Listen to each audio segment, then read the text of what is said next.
Aku dijambak mertua karena tak sengaja menjatuhkan gelas saat acara keluarga dan suamiku hanya diam saja. Ku ceraikan dia. Kini aku sukses sebagai pemilik butik mewah di luar negeri, mereka mengemis padaku hal ini. Sebelum lanjut ke ceritanya, seperti biasa, jangan lupa absen dari daerah mana saja bunda-bunda semuanya. Agar tali silaturahmi kita makin erat. Yang sudah subscribe, semoga rezekinya makin lancar.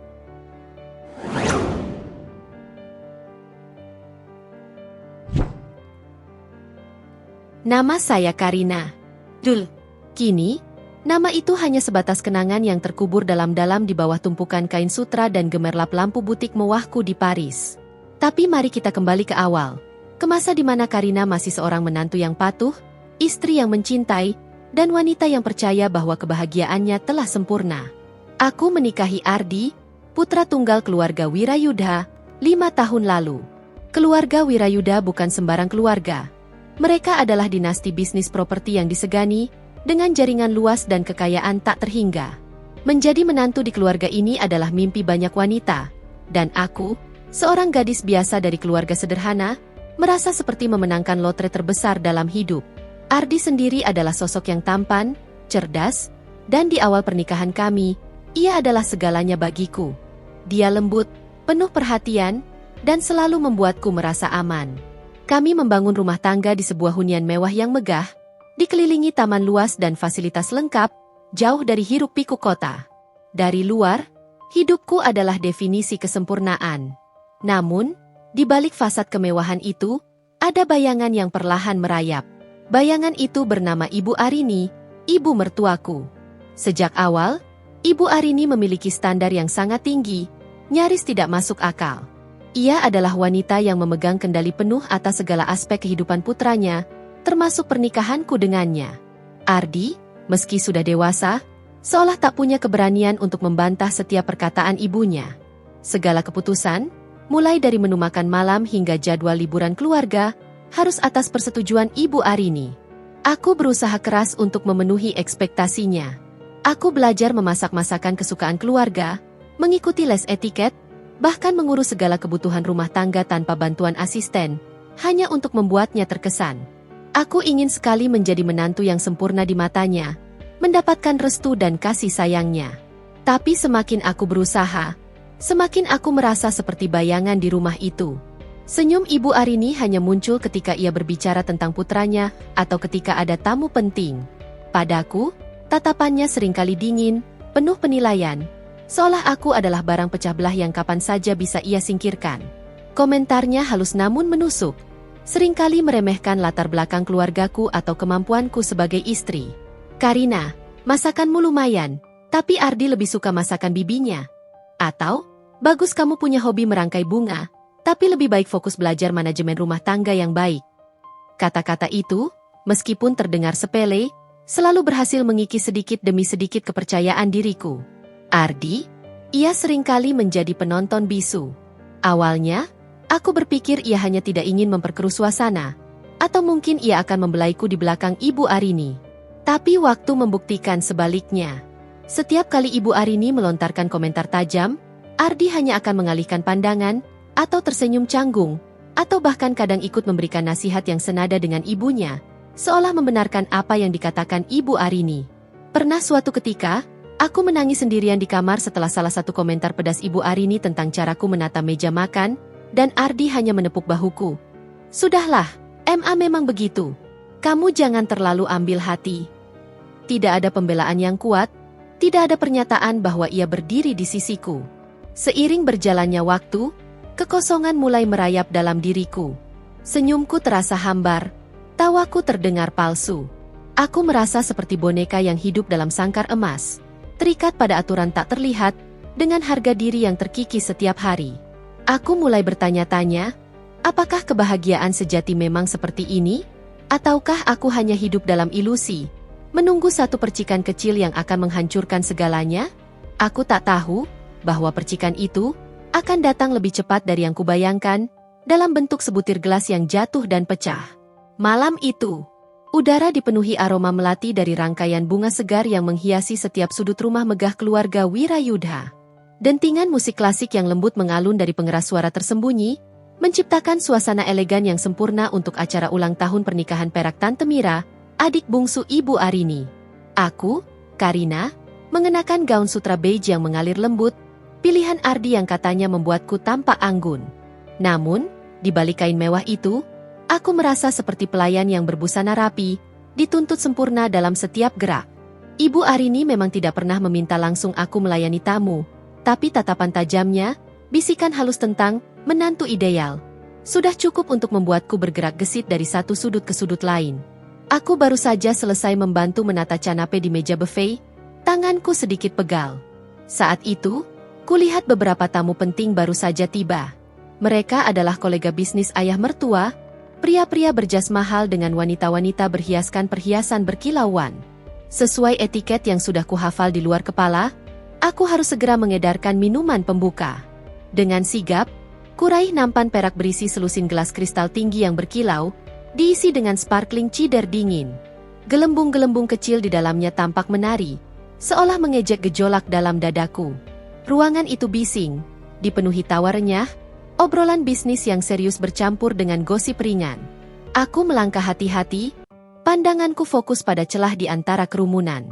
Saat aku melintasi area yang agak sempit, tepat di antara sofa Chesterfield dan vas porselen Ming kuno, kakiku tersandung. Aku tak tahu pasti apa yang tersandung. Mungkin ujung karpet Persia yang tebal itu sedikit terlipat, atau mungkin kakiku sendiri yang sudah lelah dan kaku setelah berjam-jam berdiri. Tubuhku sedikit oleng. Duk! Nampan perak itu berputar liar di tanganku. Dalam sepersekian detik yang terasa abadi, aku melihat gelas-gelas kristal itu meluncur dari tempatnya. Prang, prang, prang. 1, 2, 3, 4, dan seterusnya. Suara pecahan kaca yang tajam dan nyaring memekakan telinga, memotong semua tawa dan obrolan seperti pisau panas membelah mentega. Seketika, keheningan mutlak merayap, mencekik setiap suara. Semua mata, tanpa terkecuali, tertuju padaku. Aku, yang kini mematung di tengah genangan cider manis dan kilauan pecahan kaca yang berserakan di kakiku. Aroma manis cider bercampur dengan bau debu dan keheningan yang menyesakan, seolah seluruh kemegahan pesta itu tiba-tiba runtuh. Jantungku berdebar kencang, memukul-mukul rusukku seperti genderang perang. Wajahku memerah panas, bukan hanya karena malu yang luar biasa, tapi juga karena gelombang ketakutan yang tiba-tiba melandaku. Aku tahu, aku hanya ceroboh. Aku ingin segera membungkuk, berlutut, membersihkan kekacauan yang kubuat, meminta maaf beribu kali. Tapi tubuhku seperti terpaku di tempatnya. Otot-ototku kaku, otakku seolah berhenti bekerja. Kemudian, suara itu datang. Suara yang selalu berhasil membuatku gentar. Suara yang seringkali menjadi penanda badai akan datang. Karina, apa yang kamu lakukan? Suara Ibu Arini menggelegar, lebih keras dan menusuk dari pecahan kaca itu sendiri. Ia muncul dari kerumunan tamu VIP, berjalan cepat menghampiriku, langkahnya tegap dan penuh amarah. Wajahnya yang selalu tampak anggun, dengan riasan sempurna dan tata rambut rapi, kini berkerut marah, bibirnya menipis menjadi garis lurus. Matanya menyala-nyala seperti bara api, memancarkan kemarahan murni yang tak tertahankan. Tanpa memberiku kesempatan sedikit pun untuk bicara, untuk meminta maaf, atau bahkan sekadar menghela napas, tangannya yang penuh cincin berlian mewah terangkat. Jeb! Jambakan itu terasa sakit sekali. Bukan hanya di kulit kepala, tempat kuku-kuku panjangnya mencengkeram erat rambutku, tapi juga di harga diriku. Rambutku tertarik atas dengan keras. Kepalaku mendongak paksa mengikuti tarikan tangannya. Aku bisa merasakan setiap helai rambutku seolah dicabut paksa. Aku mendengar bisikan-bisikan terkejut dari beberapa tamu. Astaga! Ya Tuhan! Tapi suara Ibu Arini menenggelamkan segalanya, seperti badai yang menyapu pantai. Dasar ceroboh! Kamu pikir ini rumah siapa? Kamu itu menantu macam apa? Menjatuhkan gelas di depan tamu-tamu terhormat. Memalukan! Kamu tahu berapa harga gelas-gelas ini? Teriakannya merobek keheningan, menusuk telingaku dan hati para hadirin. Air mataku langsung tumpah ruah, bukan karena rasa sakit fisik semata, tapi karena rasa dipermalukan yang amat sangat, karena penghinaan yang menusuk ulu hati, yang terjadi di depan puluhan pasang mata. Aku memohon dalam hati, tolong, Ardi, Tolong aku. Katakan sesuatu. Aku mencari matanya di antara kerumunan, berharap menemukan sedikit saja empati, sedikit saja pembelaan. Aku melihatnya. Dia berdiri tidak jauh dariku, di samping ayahnya, di antara para kolega bisnis yang menyaksikan adegan memalukan ini. Ardi menatap pemandangan mengerikan ini, ibunya yang menjambak rambut istrinya sendiri. Pandangannya kosong. Tidak ada kemarahan pada ibunya, tidak ada simpati yang terpancar untukku. Tidak ada sedikit pun niat untuk melangkah maju, untuk menahan ibunya, untuk menarikku menjauh. Hanya tatapan hampa, seolah ia sedang menyaksikan sebuah pertunjukan yang tidak melibatkan dirinya sama sekali. Dia bahkan tidak bergeming. Tidak ada pembelaan. Tidak ada kata-kata. Hanya keheningan yang memekakan dari suamiku sendiri. Keheningan itu jauh lebih menyakitkan dari jambakan dan teriakan Ibu Arini. Di tengah genangan sparkling cider dan kilauan pecahan kristal yang berserakan di lantai marmer yang dingin, hatiku pun ikut pecah berkeping-keping, hancur lebur tak bersisa. Dan untuk pertama kalinya, aku tahu dengan sangat jelas. Ini bukanlah rumahku. Ini bukanlah kebahagiaanku. Dan Ardi, laki-laki yang berjanji akan menjadi pelindungku, bukan lagi siapa-siapa bagiku. Setelah insiden pecahan gelas yang memekakan telinga, Ibu Arini akhirnya melepaskan jambakannya dengan sebuah sentakan terakhir yang membuat kepalaku pening, seolah-olah melepaskan kotoran. Dia mendengus jijik, tatapannya penuh penghinaan, lalu melenggang pergi dengan anggun, kembali pada kerumunan tamu yang kini berbisik-bisik. Suara bisikan itu, seperti dengung lebah, memenuhi telingaku. Beberapa menatapku dengan sorot mata iba yang samar, yang lain dengan rasa ingin tahu yang tak malu-malu. Seolah aku adalah tontonan memalukan yang baru saja mereka saksikan. Ada juga yang pura-pura tidak melihat, kembali pada obrolan dan tawa renyah mereka, seolah tidak ada apa-apa yang baru saja terjadi. Namun, di balik pura-pura itu, aku tahu mereka semua menyaksikan setiap detik penghinaanku. Seorang asisten rumah tangga yang sigap dengan cepat datang membawa sapu dan pengki, membersihkan pecahan kaca dan genangan sparkling cider di lantai marmer.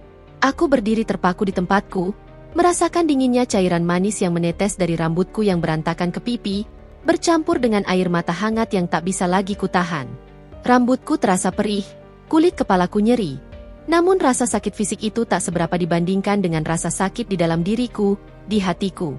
Ia terasa remuk redam, hancur berkeping-keping, jauh lebih rapuh dari gelas kristal yang baru saja pecah. Pandanganku tertuju pada satu titik. Ardi. Suamiku.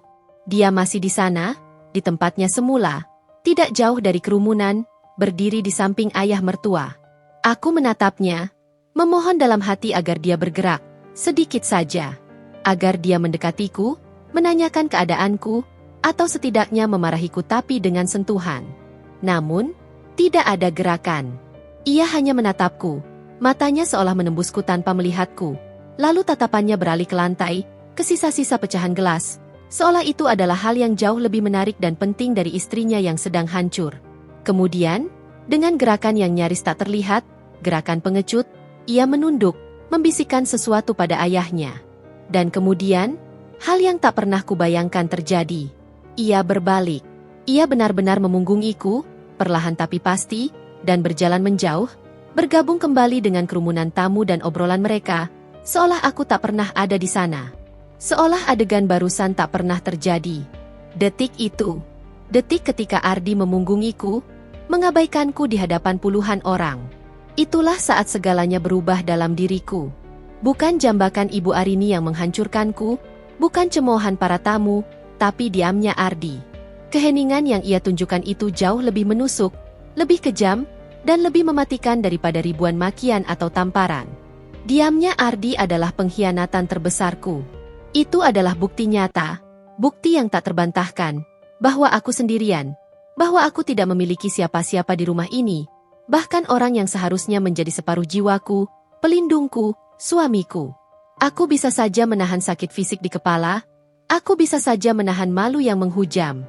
Tapi ketiadaan pembelaan dari Ardi, sikap acuhnya yang dingin, itu adalah pukulan telak yang membuat seluruh duniaku, seluruh keyakinanku tentang pernikahan ini, runtuh tak bersisa. Air mataku semakin deras. Namun tidak ada suara tangis yang keluar dari bibirku. Aku berbalik, langkah demi langkah, berjalan perlahan menjauhi keramaian, menuju tangga megah yang mengarah ke kamarku. Setiap langkah terasa berat, seolah kakiku dibebani timah yang menyeretku ke dasar jurang. Aku bisa merasakan tatapan mata yang masih mengikuti punggungku, namun aku tidak peduli lagi. Yang kupedulikan hanyalah keluar dari sana, dari pandangan mereka semua, dari panggung sandiwara yang memuakkan ini. Sesampainya di kamar, aku tak langsung menangis meraung-raung, meskipun setiap serat dalam tubuhku ingin melakukannya. Aku hanya duduk di tepi ranjang yang empuk, menatap kosong keluar jendela. Malam yang seharusnya indah, penuh gemerlap dan tawa, kini terasa begitu gelap dan dingin, seolah cahaya telah lenyap dari duniaku. Gaun sutra beige yang tadi terasa mewah dan anggun, kini seperti kain kafan yang membungkus jiwaku yang mati rasa. Aku teringat kembali semua momen. Semua kali Ibu Arini merendahkanku dengan kata-kata tajam atau tatapan meremehkan, dan Ardi hanya diam. Semua senyum palsu yang kuberikan, semua usaha sia-sia yang kulakukan setiap hari untuk menjadi menantu yang sempurna dan istri yang patuh. Semua itu terasa sia-sia, sebuah ilusi yang pecah berkeping-keping. Malam itu, aku tidak tidur sama sekali. Aku hanya duduk di sana, dalam kegelapan, berpikir. Memikirkan kembali seluruh pernikahanku. Apakah ini yang ku mau? Hidup dalam kemewahan yang kosong tanpa cinta, tanpa dukungan, tanpa harga diri? Hidup di bawah bayangan Ibu Arini, dengan suami yang hanya patung bisu yang tak berani melawan ibunya? Jawabannya kini begitu jelas, sejelas pecahan kaca di lantai tadi. Aku tidak bisa dan tidak akan terus hidup seperti ini. Aku tidak akan membiarkan diriku dihancurkan lebih jauh lagi oleh mereka. Ada sesuatu dalam diriku yang berteriak. Sebuah kekuatan yang entah bagaimana masih tersisa di dasar jiwaku, menuntut untuk bangkit. Pagi menjelang, dingin dan hampa. Matahari terbit dengan malu-malu, menyinari kamarku dengan cahaya pucat. Aku bangkit dari ranjang, menuju cermin rias. Melihat bayanganku sendiri, dengan mata sembab, rambut berantakan, dan wajah kuyu. Namun kali ini, tidak ada air mata yang menetes. Hanya ada sebuah tekad yang membara, sekuat baja, yang perlahan tapi pasti, tumbuh di dalam diriku. Malam itu, di tengah pecahan gelas dan keheningan yang menghancurkan jiwaku, Karina yang lama, Karina yang lemah dan penurut, telah mati. Dan dari abunya, akan lahir seorang wanita baru, yang lebih kuat, lebih berani, dan siap untuk berjuang demi dirinya sendiri. Pagi itu, setelah malam yang panjang dan menyiksa tanpa tidur, aku merasakan keheningan rumah Wirayudha terasa berbeda. Bukan lagi keheningan yang menyesakan dan penuh tekanan seperti biasanya, melainkan keheningan yang memberiku ruang untuk bernapas, untuk berpikir jernih, dan untuk mengumpulkan kembali serpihan diriku yang berserakan. Aku bangun dari ranjang, atau lebih tepatnya, dari posisi duduk membatu yang kaku di sana selama berjam-jam. Kakiku terasa kebas, otot-ototku nyeri, dan mataku perih dengan lingkaran hitam di bawahnya. Namun, di dalam diriku, ada nyala baru yang perlahan berkobar, sebuah determinasi yang belum pernah kurasakan sebelumnya. Aku melangkah gontai menuju kamar mandi pribadi yang luas dan mewah. Kubuka keran bathtub yang berlapis emas dan membiarkan air dingin membasuh wajahku. Kesegaran air itu sedikit mengusir kantuk dan kekalutan. Pantulan diriku di cermin begitu asing, nyaris tak kukenali. Wajah sembab, kulit pucat, rambut kusut masa yang masih terasa perih di kulit kepala, dan mata yang bengkak serta merah. Ini bukan Karina yang kukenal. Karina yang penuh senyum dan selalu berusaha menyenangkan orang lain. Ini adalah Karina yang nyaris mati, terkikis habis oleh harapan palsu, pengkhianatan, dan penghinaan yang tak henti. Aku menatap pantulan itu lama sekali, seolah sedang melakukan introspeksi paling dalam, menelanjangi semua kelemahan dan ketakutan diriku. Cukup, bisikku pada diri sendiri, suaraku serak, nyaris tak terdengar. Cukup. Aku tidak akan membiarkan ini terjadi lagi. Aku tidak akan membiarkan mereka menghancurkan diriku lagi. Di cermin itu, di hadapan pantulan diriku yang terluka namun kini penuh tekad, aku membuat sebuah sumpah. Sebuah sumpah pada diriku sendiri, yang keluar dari lubuk hati paling dalam. Aku bersumpah tidak akan lagi menjadi boneka yang dipermainkan, yang hidup hanya untuk memenuhi ekspektasi orang lain. Aku bersumpah tidak akan lagi menjadi bayangan yang terus-menerus mengharapkan pengakuan dan kasih sayang yang tak pernah datang. Aku akan bangkit dari keterpurukan ini. Aku akan mencari kebahagiaanku sendiri, dengan caraku sendiri, dengan kekuatan diriku sendiri. Dan aku akan melakukannya sendirian, tanpa mereka. Tekad itu mengeras dalam dadaku, memberiku kekuatan yang aneh. Aku tahu, langkah pertama adalah yang paling sulit, paling menyakitkan, dan paling menakutkan. Aku harus melepaskan diri dari sangkar emas yang selama ini memenjarakanku. Melepaskan semua yang terasa nyaman namun menghancurkan. Aku segera mencari ponselku dan menghubungi satu-satunya orang yang kurasa bisa kupercaya di saat genting seperti ini. Pengacaraku, Bapak Surya. Dia adalah kenalan lamaku dari proyek amal yang pernah kukerjakan dulu. Seorang pria paruhbaya yang tenang, bijaksana, dan dikenal integritasnya. Suaranya terdengar kaget saat mendengar permintaanku di pagi buta itu. "Karina, kamu yakin?" Tanyanya lembut, tak ada nada menghakimi dalam suaranya, hanya kekhawatiran tulus seorang teman. "Ini keputusan besar, dan keluarga Wirayudha." "Yakin, Pak?" "Sangat yakin," jawabku, suaraku mantap, tak ada keraguan sedikit pun, seolah semua ketakutanku telah menguap. "Saya ingin mengajukan gugatan cerai. Sesegera mungkin." Ada jeda cukup panjang di ujung telepon. Aku tahu dia sedang mencerna keputusanku yang drastis. Mungkin membayangkan bagaimana reaksi keras dari keluarga Wirayudha yang terkenal itu. "Baik, Karina," katanya akhirnya. Nada suaranya berubah menjadi lebih serius dan profesional. "Saya akan urus semua dokumen yang diperlukan. Kita bisa bertemu siang ini, sekitar pukul 1, di kantor saya untuk membahas detailnya lebih lanjut."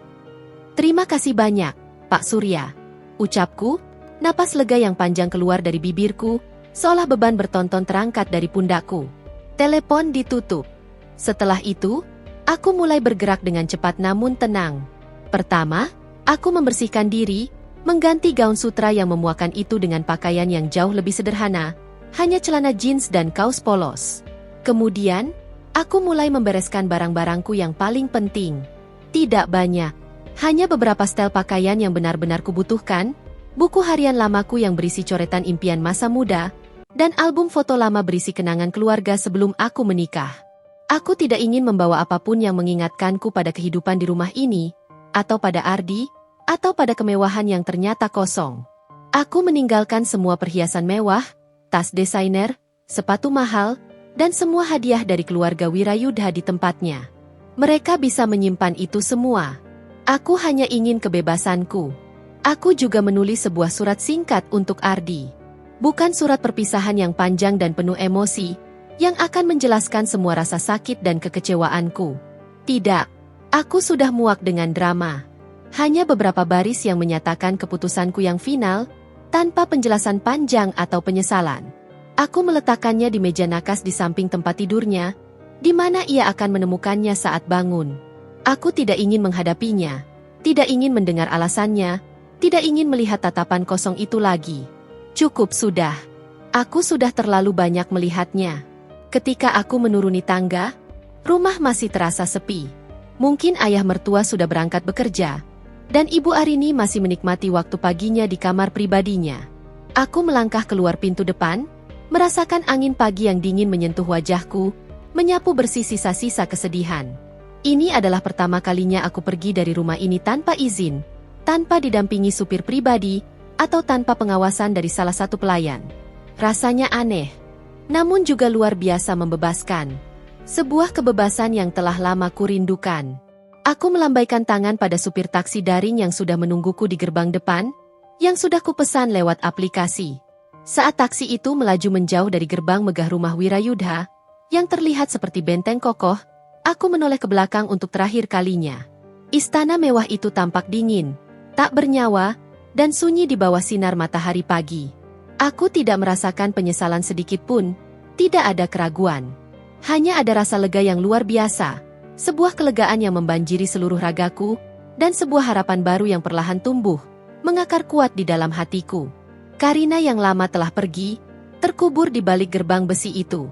Karina yang baru sedang dalam perjalanan, menuju dunia yang lebih luas, lebih bebas, dan ia bersumpah tidak akan pernah menoleh ke belakang lagi. Perjalanan dari rumah megah keluarga Wirayudha menuju kantor Bapak Surya terasa seperti terowongan waktu. Setiap detik yang berlalu menjauhkan saya dari mimpi buruk yang membelenggu, dan mendekatkan saya pada babak baru yang penuh ketidakpastian namun juga harapan. Kantor Bapak Surya terletak di pusat kota Jakarta, di lantai atas sebuah gedung pencakar langit modern dengan pemandangan hiruk-pikuk ibu kota yang tak pernah tidur. Di sana, di balik meja kayu mahoni yang rapi dan terawat, Bapak Surya mendengarkan seluruh cerita saya dengan seksama.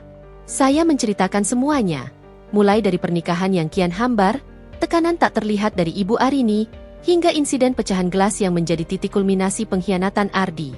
Dia tidak menyela sedikit pun, hanya mengangguk sesekali. Tatapan matanya yang teduh menunjukkan pemahaman yang mendalam, seolah dia sudah terbiasa dengan kisah-kisah rumah tangga yang rumit. Saya mengerti sepenuhnya, Karina, katanya setelah saya selesai berbicara. Suaranya tenang namun mengandung ketegasan yang menenangkan. Saya akan mengurus gugatan cerai ini dengan secepatnya dan seefisien mungkin. Namun, perlu Anda pahami, mengingat reputasi dan pengaruh keluarga Wirayuda yang sangat besar, ini mungkin akan menjadi proses yang tidak mudah. Mereka mungkin akan berusaha keras untuk mempersulit, atau bahkan mencoba untuk membeli Anda agar bungkam dan tidak menyebarkan aib keluarga mereka. Saya menggelengkan kepala, tekad saya sekuat baja. Saya tidak butuh uang mereka, Pak Surya. Satu-satunya yang saya inginkan adalah kebebasan. Saya ingin hak asuh penuh atas diri saya, dan saya tidak akan menyerah pada tekanan apapun. Bapak Surya tersenyum tipis. Sebuah senyuman bangga terukir di wajahnya. Baik, itu adalah tekad yang sangat bagus. Sementara proses hukum berjalan, saya sangat menyarankan Anda untuk mencari tempat tinggal sementara yang jauh dari jangkauan mereka. Mungkin di luar kota, atau bahkan di luar negeri jika Anda punya rencana lain. Saran itu langsung memantik ide yang sudah lama bersemayam di benak saya. Sebuah impian yang pernah terkubur dalam-dalam di bawah tumpukan ekspektasi dan kekecewaan. Saya punya rencana, Pak. Saya ingin pergi ke Paris. Alis Bapak Surya sedikit terangkat, menunjukkan sedikit keterkejutan. Paris? Itu keputusan yang sangat besar. Karina, apakah Anda sudah memikirkannya matang-matang? Saya tahu. Ini memang keputusan besar. Tapi saya selalu bermimpi untuk belajar mode di sana. Di pusatnya mode dunia. Ini adalah kesempatan emas saya untuk memulai segalanya dari nol. Jauh dari bayangan mereka, jauh dari kenangan pahit di sini. Ada semangat yang tiba-tiba menyala di dada saya. Kami membahas detail-detail awal. Bapak Surya menjelaskan secara rinci proses hukum yang akan saya hadapi, kemungkinan tantangan yang akan muncul dari pihak keluarga Wirayuda, dan apa saja dokumen serta informasi yang harus saya persiapkan. Dia juga dengan bijak memberikan saya sejumlah uang muka dari tabungan pribadi saya yang sempat saya berikan padanya beberapa waktu lalu, untuk kebutuhan mendesak saya selama masa transisi. Saya sangat bersyukur atas dukungan tak ternilai darinya, baik secara hukum maupun pribadi. Setelah pertemuan itu, saya tidak langsung terbang ke Paris. Saya tahu saya butuh persiapan yang matang, baik secara finansial maupun mental.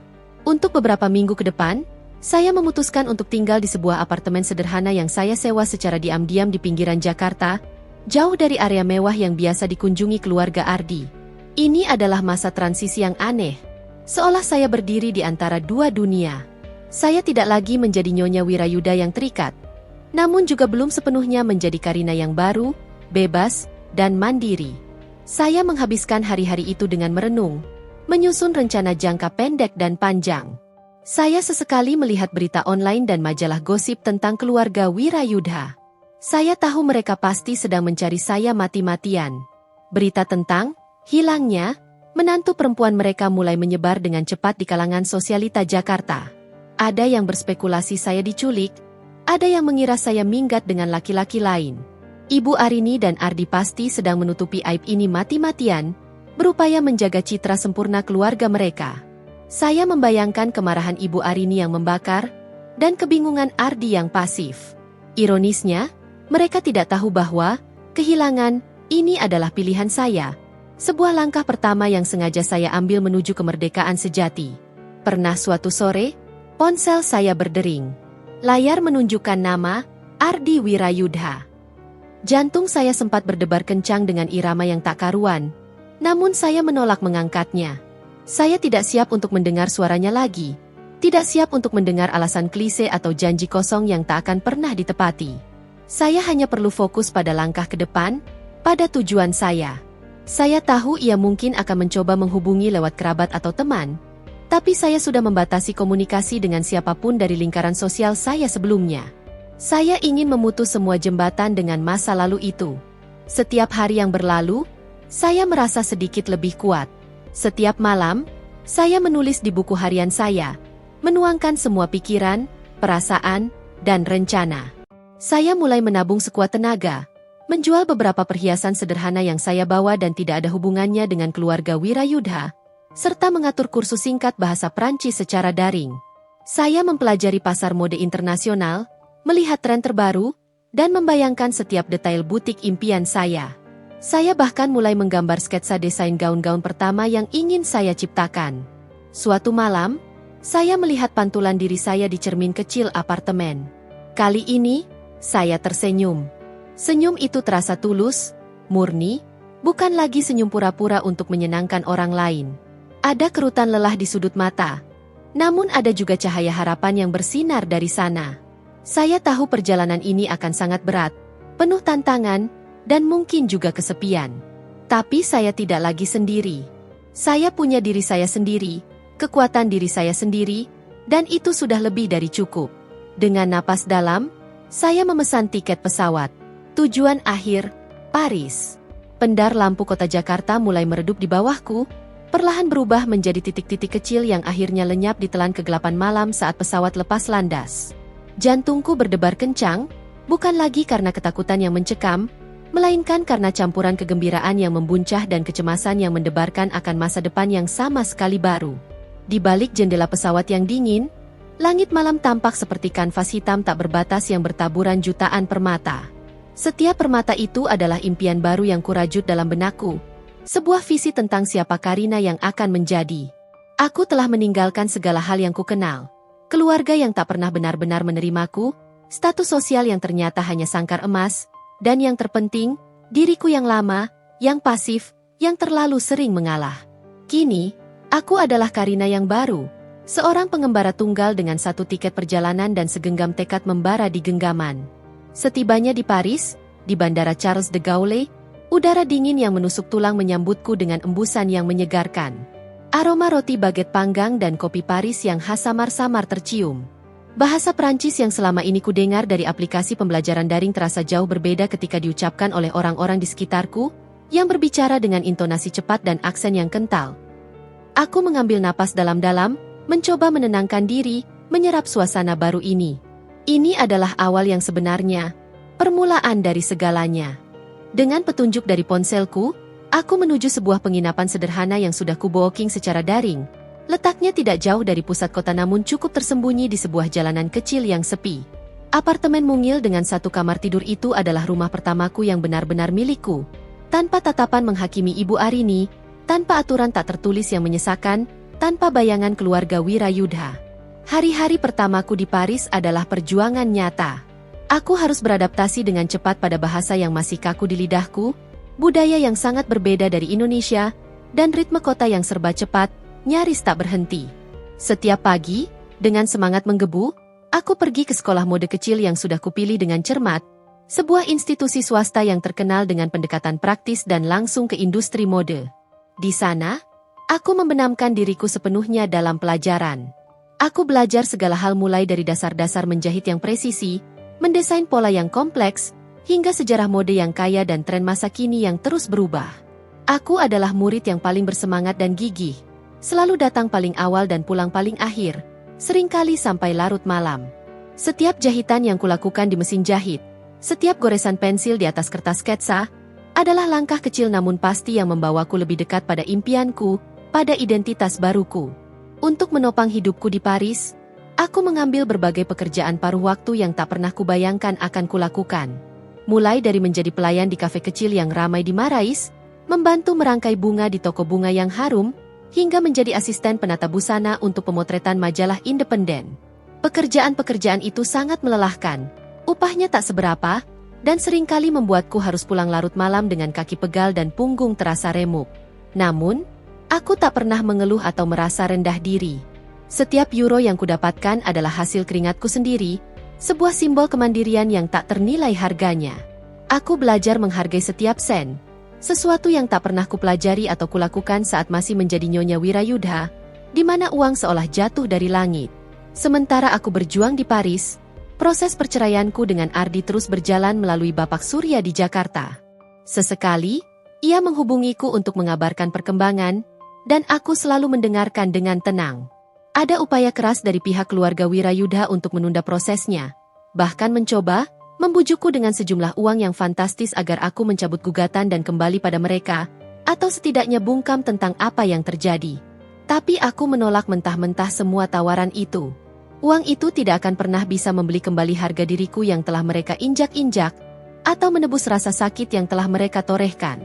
Setelah beberapa bulan tarik ulur yang melelahkan, akhirnya, vonis yang kutunggu-tunggu tiba. Perceraian dikabulkan secara resmi. Aku, Karina, resmi menjadi janda. Bebas. Saat Bapak Surya mengabarkan berita itu melalui telepon, aku tidak menangis histeris atau melompat kegirangan. Tidak ada euforia berlebihan. Hanya ada rasa lega yang menghanyutkan. Sebuah ketenangan yang menenangkan jiwaku yang telah lama lelah. Bab itu benar-benar tertutup, tanpa sisa. Aku telah melepas semua beban yang membelengguku, semua ekspektasi yang tak realistis. Aku kini adalah lembaran kosong yang siap ditulis ulang.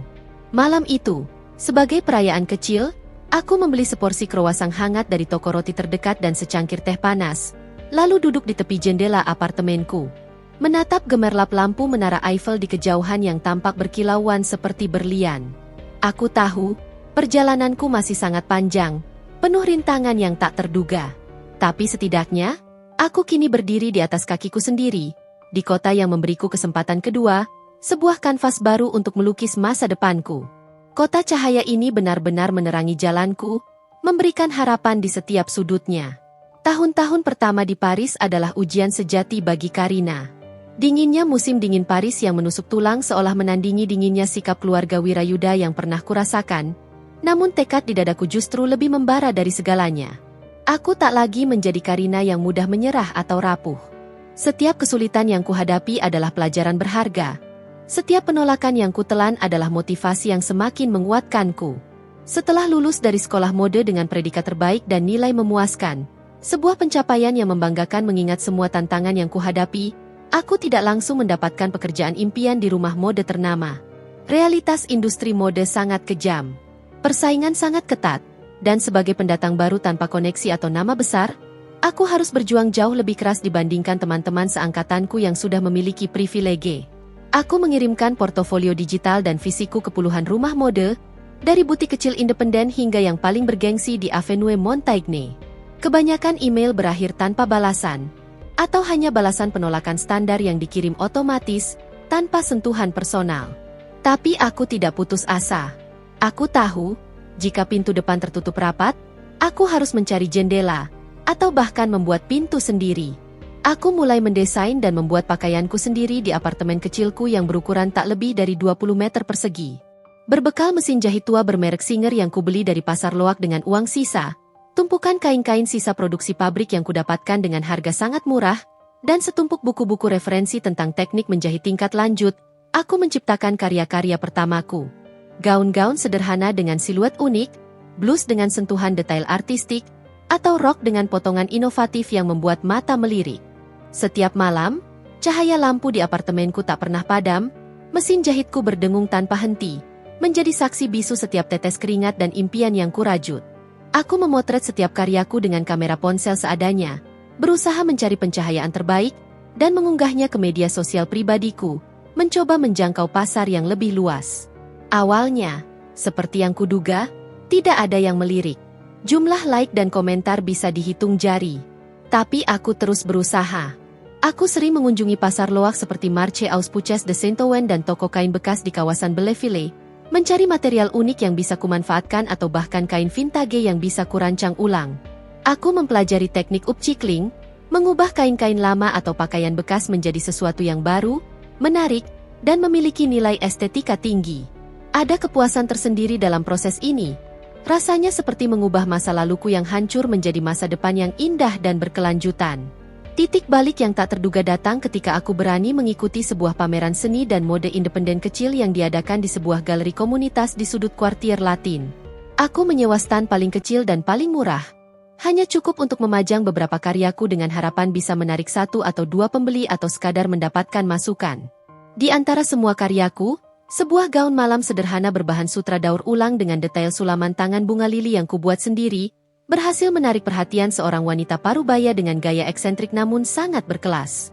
Dia adalah Madame Dubois, seorang kritikus mode lepas yang cukup berpengaruh di kalangan butik indie dan desainer baru di Paris. Madame Dubois meneliti gaunku dengan tatapan tajamnya yang penetratif. Dia memegang kainnya, meraba sulamannya, dan mengamati setiap detail jahitan. Jantungku berdebar tak karuan, seolah ingin melompat keluar dari dadaku. Menarik, katanya singkat, suaranya serak namun penuh wibawa. Ada cerita di balik setiap jahitan ini. Sebuah jiwa. Kamu siapa, nak? Aku memperkenalkan diri, Karina, dan menceritakan sedikit tentang perjalananku tanpa melebih-lebihkan atau mengumbar drama. Aku menjelaskan filosofiku tentang upcycling dan visiku tentang mode yang lebih personal. Dia mengangguk-angguk, sesekali melontarkan pertanyaan detail tentang teknik menjahitku, inspirasiku, dan ambisiku. Obrolan itu berlanjut hingga pameran hampir usai dan para peserta mulai membereskan barang.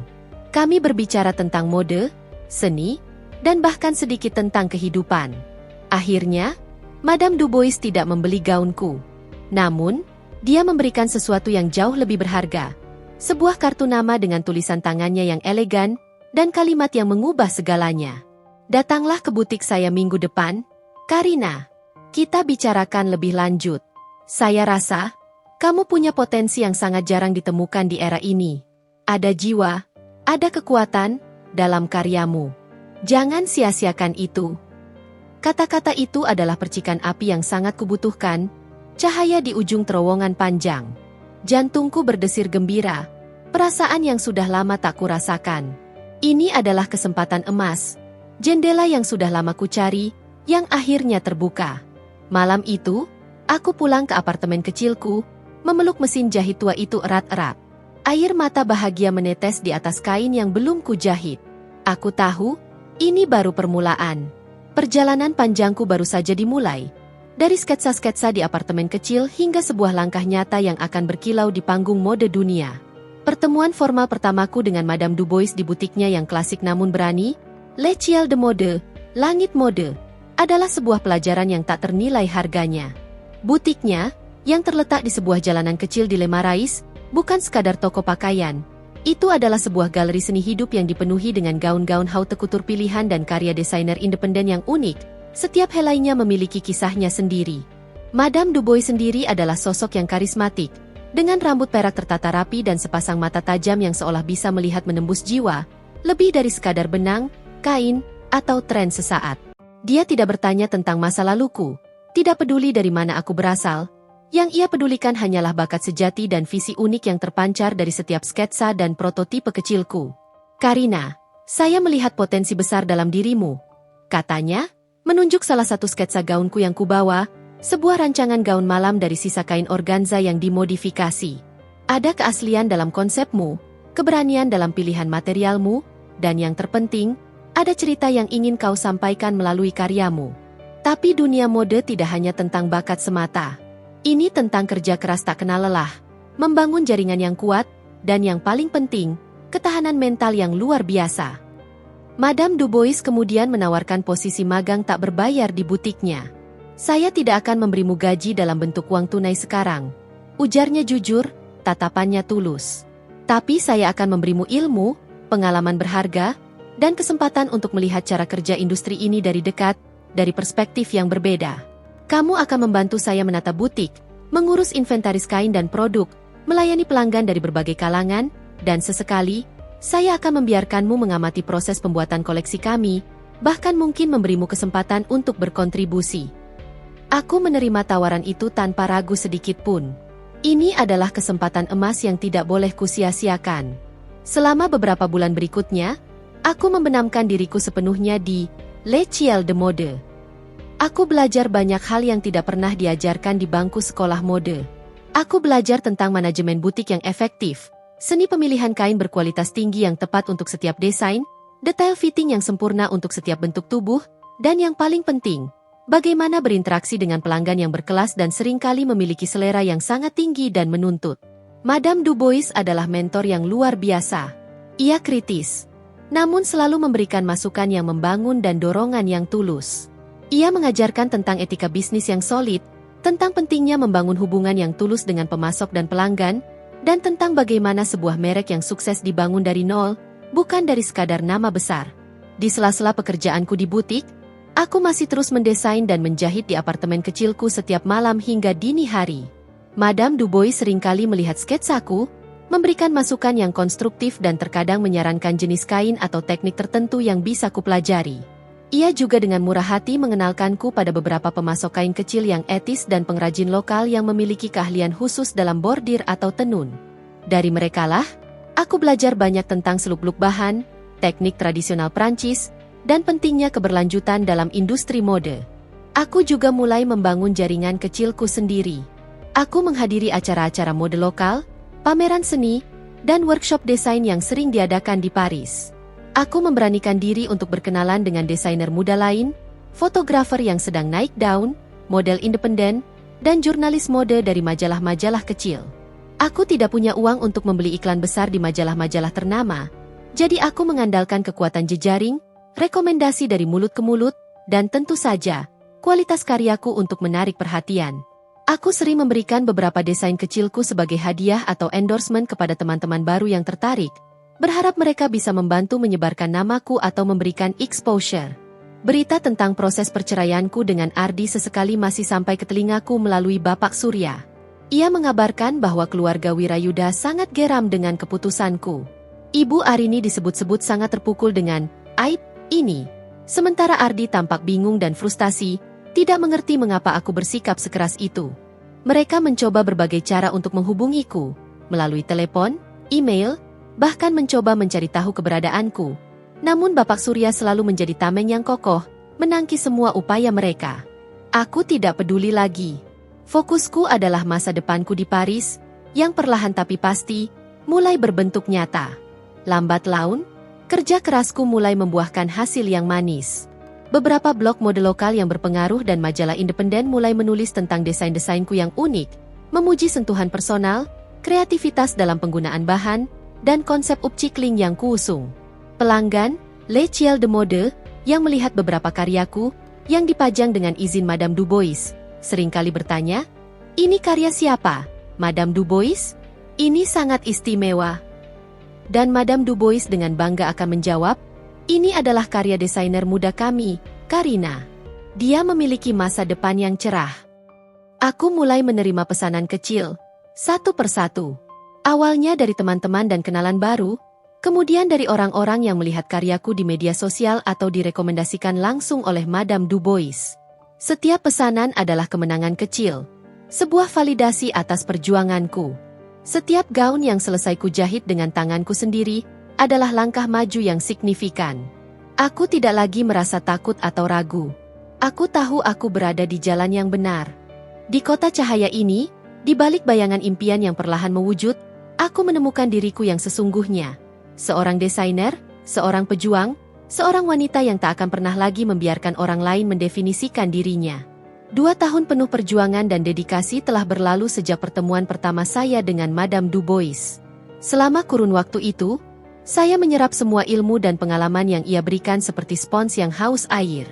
Butik, Le Ciel de Mode, menjadi universitas kedua saya, tempat saya belajar lebih banyak tentang seluk-beluk industri mode daripada di bangku kuliah. Hubungan saya dengan Madame Dubois pun berkembang melampaui sekadar mentor dan murid. Ia seperti anggota keluarga yang tak pernah saya miliki, seseorang yang tulus percaya pada potensi dan visi saya, bahkan ketika saya sendiri kadang meragukannya. Berkat bimbingannya yang tak pernah lelah, jaringan saya di dunia mode Paris semakin luas dan kokoh. Saya tidak hanya dikenal sebagai desainer yang kreatif dengan sentuhan upcycling yang unik, tetapi juga sebagai pribadi yang gigih, berintegritas, dan penuh semangat. Pesanan demi pesanan mulai berdatangan secara konsisten, mengalir seperti air bah yang membawa berkah. Awalnya hanya gaun pesta yang dipesan secara individu, kemudian berkembang ke koleksi kapsul kecil yang saya desain khusus untuk beberapa klien butik Madame Dubois yang mencari sesuatu yang berbeda dan eksklusif. Nama saya, Karina, perlahan tapi pasti, mulai bergaung di lingkaran mode indie Paris, bisikan dari satu mulut ke mulut lain tentang desainer muda berbakat itu. Namun, saya tahu bahwa untuk benar-benar mewujudkan impian saya yang lebih besar, saya membutuhkan identitas yang baru, sebuah nama yang akan merefleksikan transformasi dan kekuatan baru saya setelah semua yang saya lalui. Suatu malam, saat saya sedang merenung di apartemen kecil saya, dikelilingi tumpukan kain dan sketsa-sketsa yang memenuhi dinding, memandangi bintang-bintang Paris, nama itu muncul begitu saja dalam benakku, seolah diturunkan dari langit. Amara.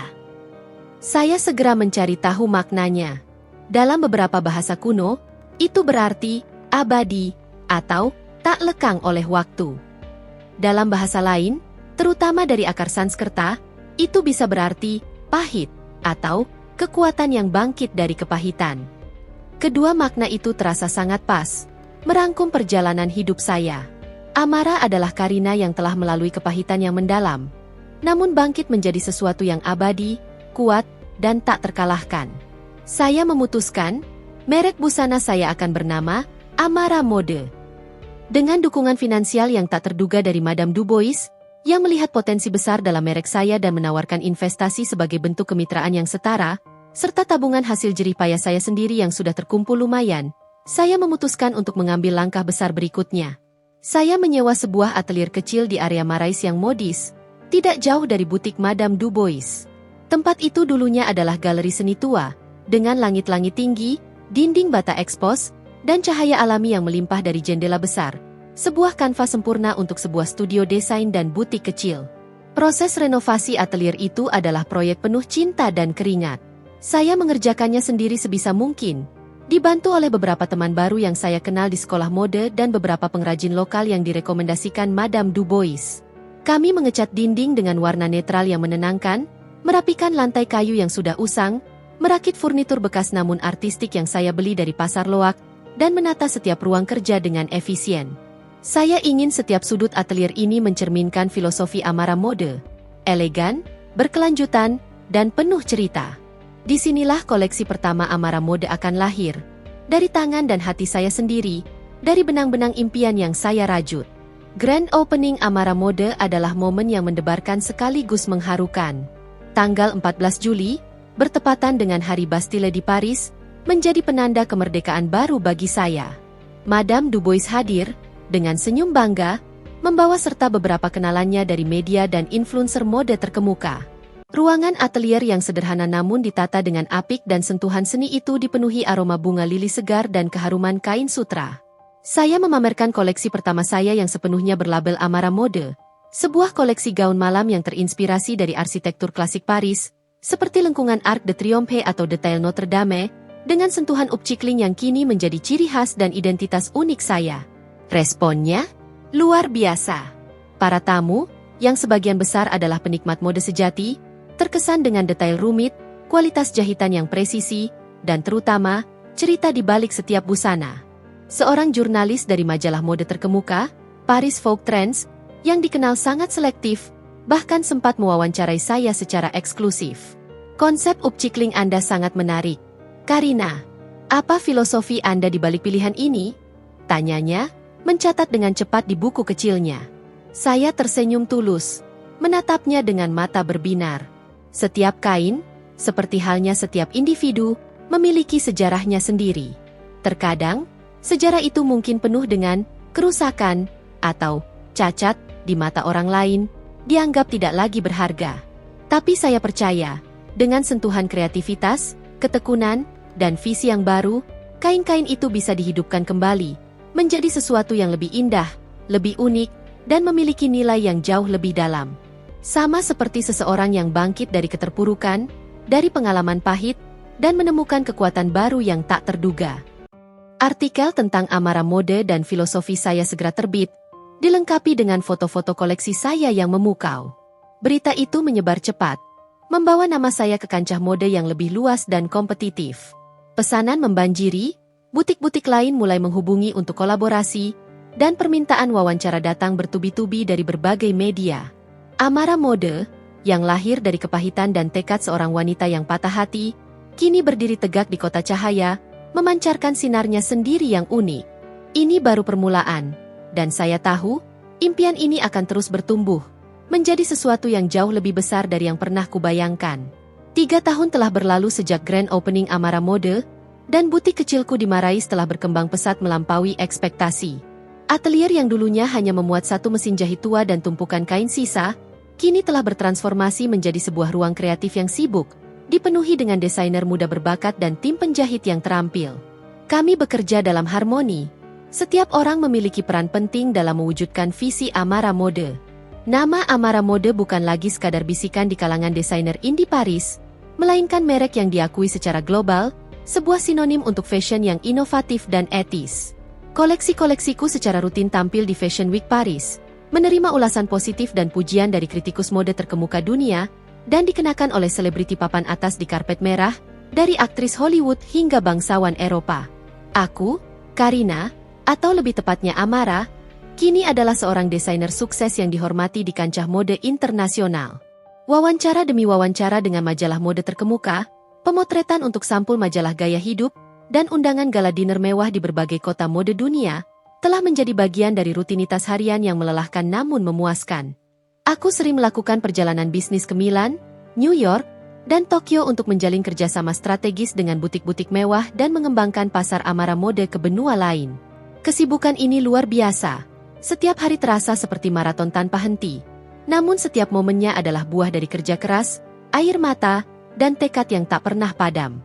Aku telah membuktikan, bukan hanya pada mereka yang pernah meremehkanku, tapi yang terpenting, pada diriku sendiri, bahwa aku bisa berdiri tegak, bahkan lebih tinggi dan kuat dari yang pernah mereka bayangkan. Kehidupan pribadiku pun mulai menemukan keseimbangan yang indah di tengah gemerlapnya kesuksesan. Aku memiliki lingkaran pertemanan yang solid dan tulus, terdiri dari sesama desainer, seniman, fotografer, dan profesional kreatif lainnya di Paris. Kami sering berbagi ide, saling mendukung dalam suka dan duka, serta merayakan setiap pencapaian kecil maupun besar. Madame Dubois, yang kini menjadi partner bisnis sekaligus figur ibu bagiku, selalu mengingatkanku untuk tidak melupakan dari mana aku berasal, namun juga tidak terpaku pada masa lalu yang penuh luka. Kesuksesan yang paling manis adalah kesuksesan yang didapatkan dengan jujur, Amara, katanya suatu hari, sambil menyesap tehnya yang hangat di kantor pribadiku di butik. Dan jangan biarkan masa lalu merusak masa depanmu yang cerah ini. Luka itu bagian dari ceritamu, bukan akhir dari ceritamu. Kata-kata bijak Madame Dubois sering terngiang di benakku, terutama ketika sesekali, suara dari masa lalu yang kelam mencoba menjangkauku. Bapak Surya masih sesekali menghubungiku dari Jakarta, memberikan laporan singkat tentang proses administrasi dan juga perkembangan di sana. Keluarga Wirayudha, terutama Ibu Arini, tidak pernah berhenti mencari tahu keberadaanku. Mereka tahu aku ada di Paris. Itu sudah menjadi rahasia umum di lingkaran sosialita Jakarta. Beberapa kali, mereka bahkan mengirimkan utusan, tidak resmi kenalan lama, relasi bisnis, atau bahkan kerabat jauh yang pura-pura datang untuk urusan lain di Paris. Namun sebenarnya ingin mendekatiku, mungkin untuk memantau, atau bahkan mencoba membujukku kembali dengan tawaran yang tak masuk akal. Aku selalu bersikap profesional, ramah, namun menjaga jarak yang tegas. Aku tidak pernah menyebutkan nama keluarga Wirayudha di depan publik, apalagi mengungkit kisah pahit perceraianku.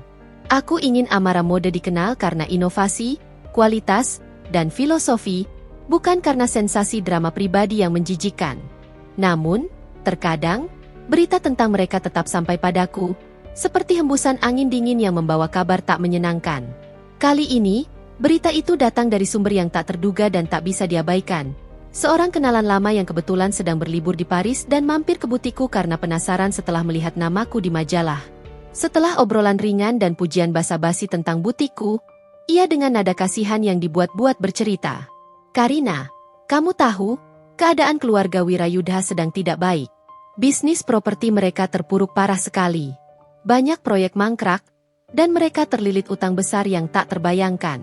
Kabarnya, mereka diambang kebangkrutan total, bahkan aset-aset mereka sudah mulai disita. Jantungku berdesir, sebuah denyutan halus yang aneh. Anehnya, tidak ada rasa senang atau kepuasan yang muncul. Hanya semacam kekosongan, sebuah perasaan netral yang tak terdefinisi. Oh ya? Aku sudah lama tidak mengikuti berita mereka. Jawabku datar, berusaha keras menyembunyikan keterkejutanku yang sesungguhnya. Aku tetap tenang, air muka tak menunjukkan gejolak emosi. Ya, sangat disayangkan. Ardi juga terlihat sangat frustasi dan tertekan. Mereka benar-benar dalam masalah besar. Aku dengar, mereka bahkan sudah menjual beberapa aset pribadi mereka, termasuk rumah megah di Pondok Indah itu. Lanjutnya, seolah menikmati ceritanya. Setelah kenalan itu pergi, meninggalkan jejak berita buruk itu, aku duduk terdiam di kursi empuk kantorku. Kabar itu mengejutkan. Meskipun jauh di lubuk hati aku sudah menduga bahwa roda nasib bisa berputar, dan hidup mereka tidak akan selalu mulus. Dulu, mungkin aku akan merasa puas yang tak terkira, sebuah pembalasan ilahi atas semua yang mereka lakukan. Tapi kini, yang kurasakan hanyalah sebuah ironi yang mendalam. Mereka yang dulu begitu berkuasa, begitu angkuh dan merendahkan, kini terpuruk dalam kehancuran finansial. Aku menghela napas panjang. Jalan yang kupilih, jalan kesendirian dan perjuangan, adalah jalan yang benar. Aku telah membangun kerajaanku sendiri, dengan keringat, air mata, dan tekad yang tak tergoyahkan. Sementara mereka, yang dulu merendahkanku dan menganggapku tak berarti, kini menghadapi kehancuran yang mereka sendiri ciptakan. Aku tahu, cepat atau lambat, babak selanjutnya dalam drama kehidupan ini akan terbuka. Dan aku harus siap menghadapinya, dengan kepala tegak, sebagai Amara, bukan lagi Karina yang lemah. Beberapa minggu yang terasa panjang setelah kabar mengejutkan tentang kemerosotan bisnis keluarga Wirayudha, kehidupan di Amara Mode terus berputar dalam kecepatan tinggi yang memabukkan. Kami sedang sibuk luar biasa mempersiapkan koleksi musim gugur, sebuah tantangan besar yang menuntut setiap ons kreativitas, fokus, dan energiku. Setiap hari adalah maraton antara mendesain, memilih kain, melakukan fitting, dan mengelola tim. Aku mencoba melupakan berita dari Jakarta, menganggapnya sebagai bagian dari masa lalu yang tak lagi relevan dengan kehidupanku yang kini gemerlap di Paris. Namun, jauh di lubuk hati, ada firasat samar yang tak bisa kuabaikan. Sebuah bisikan yang mengatakan bahwa ini belum berakhir, bahwa benang takdir masih akan mempertemukanku kembali dengan masa lalu yang telah kutinggalkan. Firasat itu terbukti benar, dan datang lebih cepat dari yang kuduga. Suatu pagi, saat aku sedang meninjau sampel kain sutra terbaru untuk gaun kutur kami di atelier yang sibuk, ponselku yang tergeletak di meja bergetar, menampilkan nomor tak dikenal dari Jakarta. Biasanya, aku akan mengabaikan panggilan dari nomor asing, menganggapnya sebagai telepon penawaran yang tidak penting. Tapi entah mengapa, kali ini aku merasa ada yang berbeda, sebuah tarikan aneh yang tak bisa kujelaskan. Aku mengangkatnya, dengan sedikit waspada yang refleks kuaktifkan. Halo? Suaraku terdengar sedikit tegang, memecah keheningan fokus di atelier. Amara? Ini saya, Bapak Surya. Suara Bapak Surya terdengar di seberang sana, kali ini dengan nada yang jauh lebih serius, sedikit tegang, dan terdengar urgensi yang jelas dari biasanya. Syukurlah Anda mengangkat telepon. Jantungku berdesir, sebuah denyutan tak nyaman. Ini pasti tentang mereka, tentang keluarga Wirayudha. Ada apa, Pak? Apakah ada masalah dengan administrasi perceraian? Tanyaku, mencoba menjaga ketenangan dan profesionalisme, meskipun dalam hati aku sudah bisa menduga. Tidak ada masalah dengan itu. Tapi ada hal yang sangat mendesak, Karina, katanya, menggunakan nama lamaku yang jarang kudengar lagi. Keluarga Wirayudha, mereka ingin bertemu dengan Anda. Secara pribadi. Aku mendengus pelan, nyaris tak terdengar, sebuah senyum sinis yang hampir tak terlihat terukir di bibirku. Untuk apa, Pak? Saya sudah tidak ada urusan apapun dengan mereka. Buku sudah tertutup. Mereka dalam posisi yang sangat sulit. Karina, benar-benar diambang kehancuran finansial total. Mereka telah menjual banyak aset pribadi dan perusahaan, tapi itu tidak cukup untuk menutupi semua kerugian dan utang yang menumpuk. Mereka butuh investor, dan entah bagaimana, mereka tahu tentang kesuksesan Anda di sini, tentang Amara Mode. Sebuah senyum sinis yang lebih jelas kini terbentuk di bibirku, namun segera kuusir dengan menghela napas panjang. Ironi yang menyengat. Jadi, mereka ingin saya menyelamatkan mereka? Setelah semua yang terjadi? Lebih dari itu, Amara, kata Bapak Surya, nadanya terdengar sedikit ragu dan hati-hati, seolah takut mengutarakan kelanjutan permintaannya. Mereka secara spesifik meminta Anda. Mereka bilang mereka punya tawaran yang serius. Tawaran apa? Aku bertanya dingin. Mataku menatap kosong ke arah jendela atelier, seolah melihat bayangan masa lalu di sana. Mereka ingin Anda berinvestasi di perusahaan mereka, properti Wirayudha. Dengan catatan Anda mengambil alih sebagian besar kepemilikan dan manajemen perusahaan. Mereka bahkan bersedia menyerahkan posisi strategis kepada Anda atau perwakilan Anda. Ada jeda yang menegangkan. Singkatnya, Amara, mereka datang kepada saya dan secara terang-terangan mengatakan mereka mengemis bantuan Anda. Kata-kata, mengemis bantuan Anda, berdengung di telingaku, berulang-ulang seperti gema. Sebuah gelombang emosi melanda. Bukan kebahagiaan euforia atau kemenangan yang gemilang, melainkan perpaduan antara ironi yang pahit, rasa geli yang samar, dan sedikit rasa aneh yang tak terdefinisi. Mereka, keluarga Wirayudha yang dulu begitu berkuasa, begitu angkuh, yang menjambak rambutku dan membisukan suamiku, yang menganggapku tak lebih dari debu, kini berlutut di hadapanku, memohon belas kasihan. Mereka bahkan menyebutkan bahwa mereka bersedia meminta maaf secara langsung atas semua yang terjadi di masa lalu. Tambah Bapak Surya, seolah bisa membaca pikiranku yang sedang berkecamuk. Aku terdiam, memejamkan mata, membiarkan semua informasi itu tenggelam dalam benakku. Otakku bekerja keras, memproses setiap kata. Ini bukan sekadar permintaan bisnis biasa. Ini adalah sebuah kesempatan. Kesempatan untuk apa? Balas dendam? Sebuah pembalasan yang manis?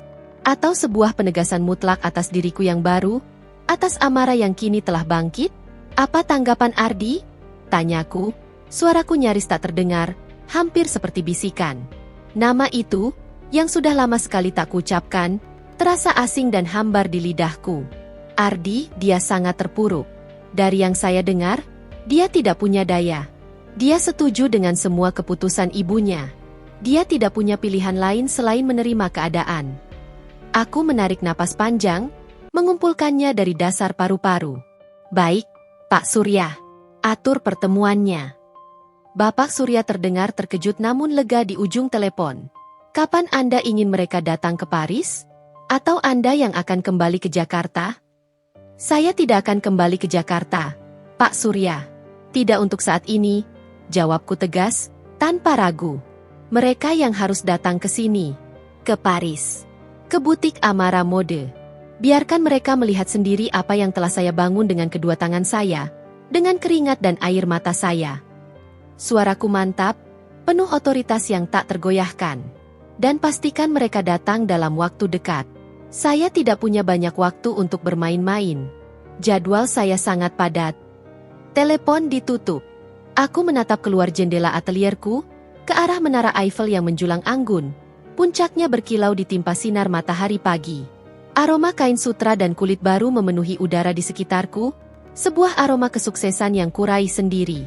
Disinilah aku berdiri sekarang, di puncak duniaku sendiri, seorang ratu di kerajaanku. Dan mereka, yang dulu menenggelamkanku, kini akan datang kepadaku, mencari secercah harapan dari orang yang pernah mereka buang. Seminggu kemudian, setelah kegelisahan yang menguar dari telepon Bapak Surya, saya menerima konfirmasi resminya. Keluarga Wirayudha akan tiba di Paris dalam 2 hari. Mereka akan langsung datang ke butik Amara Mode, sesuai permintaan saya. Saya menghela napas panjang, sebuah kelegaan bercampur antisipasi. Firasat saya benar, drama ini belum sepenuhnya usai. Namun kali ini, saya bukanlah Karina yang gemetar dan tak berdaya. Saya adalah Amara, pemilik Amara Mode, dengan kendali penuh di tangan saya. Sejak menerima telepon dari Bapak Surya, saya sudah mempersiapkan diri secara matang. Bukan hanya secara mental untuk menghadapi masa lalu, tapi juga fisik dan tentu saja, lingkungan di sekitar saya. Saya ingin pertemuan ini terjadi di wilayah kekuasaan saya, di tempat yang menjadi bukti nyata dari perjuangan dan kesuksesan saya. Saya ingin mereka melihat dengan mata kepala sendiri, tanpa keraguan, apa yang telah kubangun dari puing-puing yang mereka tinggalkan. Pagi itu, butik Amara Mode tampak lebih berkilau dari biasanya. Udara dingin Paris yang segar masuk melalui celah pintu, berpadu dengan aroma mewah dari bunga lili segar yang baru saja tiba dan wangi linen berkualitas tinggi dari koleksi terbaru. Saya meminta staf saya untuk menata ulang setiap display dengan detail sempurna, memastikan setiap gaun terpajang anggun, setiap sudut butik bersih tanpa celah, cermin-cermin berkilau, dan pencahayaan diatur sedemikian rupa untuk menonjolkan keindahan desain. Saya sendiri mengenakan salah satu desain terbaruku, sebuah setelan blazer dan celana panjang berwarna emerald green dengan potongan tajam dan modern, terbuat dari kain daur ulang berkualitas tinggi yang menjadi ciri khas merek saya. Rambut saya tertata rapi dalam sanggul modern yang elegan, dan makeup saya minimalis namun menonjolkan mata yang kini memancarkan ketajaman dan kekuatan. Saya ingin memancarkan aura seorang wanita yang teguh, berhasil, dan tak tergoyahkan, bukan seorang wanita yang pernah merasakan kesedihan. Madame Dubois berada di sisi saya, punggungnya tegak, senyum tipis namun penuh dukungan terukir di bibirnya. "Ingat, Amara," bisiknya pelan, seolah hanya untukku, "kamu di atas angin. Biarkan mereka melihat siapa dirimu sekarang, siapa yang sebenarnya menang dalam permainan ini." Kata-katanya menenangkan sarafku yang sedikit tegang. Tepat pukul 2 siang, sebuah limosin hitam mewah, dengan kaca gelap yang memantulkan gedung-gedung tua Paris, berhenti perlahan di depan butikku. Suara deru mesinnya terdengar jelas di antara kebisingan kota. Jantungku berdesir halus, namun ku tahan. Pintu limosin terbuka, dan di sana mereka muncul, satu persatu. Ibu Arini, Ayah Wirayudha, dan Ardi. Ibu Arini adalah yang pertama keluar. Wanita yang dulu selalu tampak perkasa dan angkuh itu kini terlihat menua secara signifikan. Kerutan di wajahnya lebih dalam, dan sorot matanya yang dulu penuh kesombongan kini tampak lelah, sedikit gentar, dan penuh kekhawatiran yang kentara. Ia mengenakan setelan formal yang mungkin dulu sangat mahal, namun aura keangkuhannya seolah telah memudar, digantikan oleh keputusasaan yang tak bisa disembunyikan. Di sebelahnya, Ayah Wirayudha, yang selalu tampak gagah dan berwibawa di setiap pertemuan bisnis, kini terlihat lesu dan cemas. Bahunya merosot seolah memikul beban yang sangat berat. Dan Ardi. Ardi adalah yang paling mengejutkan. Ia tampak kurus.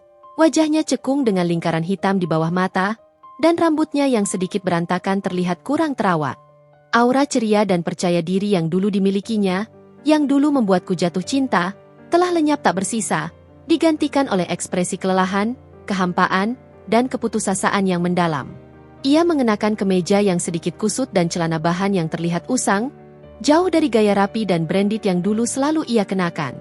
Dia tidak lagi memancarkan aura putra mahkota yang penuh janji yang dulu ku kenal. Ia hanya seorang pria biasa yang sedang berada di titik terendah dalam hidupnya. Mereka melangkah masuk ke dalam butik, langkah mereka terasa berat dan canggung di atas lantai marmer yang licin. Ibu Arini mendongak.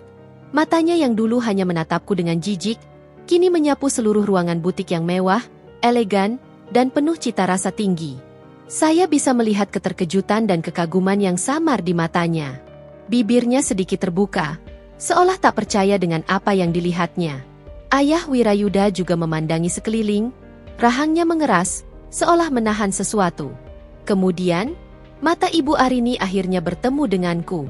Untuk sesaat, ada kilasan amarah yang familiar, sebuah refleksi dari kenangan lama, namun dengan cepat berganti menjadi ekspresi yang sulit kubaca, perpaduan antara terkejut, tak percaya, dan sepertinya rasa malu yang menyengat. Rasa malu yang tak pernah kubayangkan akan kulihat di wajahnya.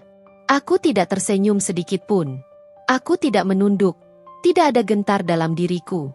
Aku berdiri tegak, dengan bahu terentang dan kepala mendongak, menatap mereka satu persatu, tanpa emosi. Mataku berhenti pada Ardi. Ia menatapku, tatapannya kini dipenuhi penyesalan yang mendalam. Sebuah kesedihan yang baru kuperhatikan ada di matanya. Ia membuka mulutnya, seolah ingin mengatakan sesuatu, bibirnya bergetar, namun tak ada suara yang keluar. Hanya hembusan napas berat. "Selamat datang di Amara Mode," kataku, suaraku tenang, profesional, dan tegas, tanpa emosi pribadi sedikit pun. Aku tidak menyebutkan nama mereka. Tidak ada sapaan pribadi yang hangat. Ini adalah pertemuan bisnis, dan aku ingin memastikan itu jelas. "Silakan duduk." Aku mengarahkan mereka ke sofa cheongsa mewah di area lounge butik. Mereka duduk dengan canggung, seolah tidak nyaman dengan kemewahan yang kini mengelilingi mereka, sebuah kemewahan yang sebagian besar adalah hasil karyaku sendiri. Aku duduk di seberang mereka, Madame Dubois di sampingku, memberikan dukungan moral tak bersuara. Keheningan yang tebal menyelimuti ruangan, hanya suara detak jam dinding antik yang terdengar, mengisi kekosongan. Ini adalah awal dari pertunjukan. Dan aku, adalah sutradaranya. Keheningan di butik Amara Mode terasa begitu memekakan telinga. Namun bagiku, itu adalah melodi kemenangan yang indah. Aku membiarkannya menggantung. Membiarkan ketidaknyamanan merayap dan mencekik mereka yang duduk di hadapanku. Aku tidak perlu bicara. Mereka yang datang. Mereka yang membutuhkan. Dan aku adalah pemilik panggung ini. Akhirnya, Ayah Wirayudha, dengan suaranya yang parau dan jauh dari kesan berwibawa seperti yang kuingat dari pertemuan-pertemuan bisnis keluarga dulu, memecah keheningan yang tebal itu. Bahunya sedikit membungkuk, tatapannya menyiratkan keputusasaan. Karina, ia memulai, seolah nama itu asing di lidahnya, bergetar di ujung bibirnya. Terima kasih banyak sudah mau menerima kami di sini. Kami tahu Anda sibuk. Aku hanya mengangguk tipis, tanpa ekspresi, seolah ini adalah pertemuan bisnis biasa dengan relasi yang tidak terlalu penting. Madame Dubois di sampingku juga tetap diam. Tatapannya tenang namun penuh kewaspadaan, siap mendukungku kapan saja. Ibu Arini kemudian mengambil alih. Suaranya masih mengandung sedikit keangkuhan yang tersisa, namun jelas ada getaran keputusasaan dan kegugupan yang tak bisa ia sembunyikan. Kami tahu ini mungkin tidak mudah bagimu, setelah semua yang terjadi di masa lalu. Katanya, menghindari tatapan mataku, fokus pada ujung sepatu mahalnya. Tapi kami benar-benar dalam kesulitan besar. Karina, bisnis properti kami diambang kehancuran total. Kami sudah mencoba segala cara, menjual aset, mencari pinjaman, tapi tidak ada yang berhasil menutupi lubang keuangan ini. Dan Anda datang ke saya.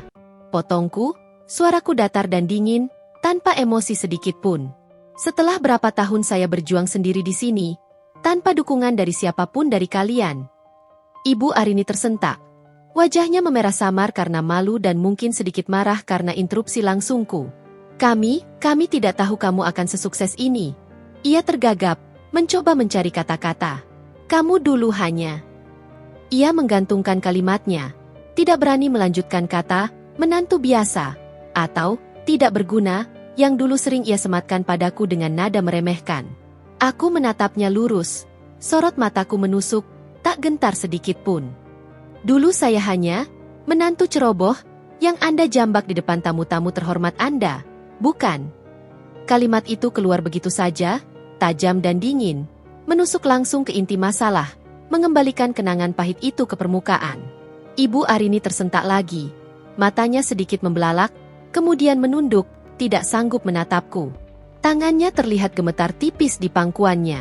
Ayah Wirayudha menatap istrinya dengan cemas, kemudian kembali menatapku dengan tatapan penuh harap yang memelas, seolah aku adalah satu-satunya pelampung di tengah badai mereka. Karina, kata Ayah Wirayudha, suaranya kini terdengar lebih memelas dan putus asa. Kami tahu kami salah besar, terutama Arini, dan Ardi. Matanya beralih pada Ardi yang duduk terpaku di sampingnya, kepalanya menunduk, tak berani mendongak, seolah ingin tenggelam ke dalam sofa. Kami tidak tahu harus bagaimana lagi. Kami telah mencapai titik terendah. Hanya kamu yang memiliki kemampuan, koneksi, dan sumber daya untuk membantu kami sekarang. Kami memohon, Karina, tolonglah kami. Perlahan, Ardi mengangkat kepalanya. Matanya yang cekung dan sembab bertemu dengan mataku.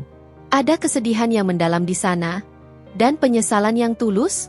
Aku tak yakin sepenuhnya. Namun ia tidak lagi tampak arogan atau acuh seperti dulu.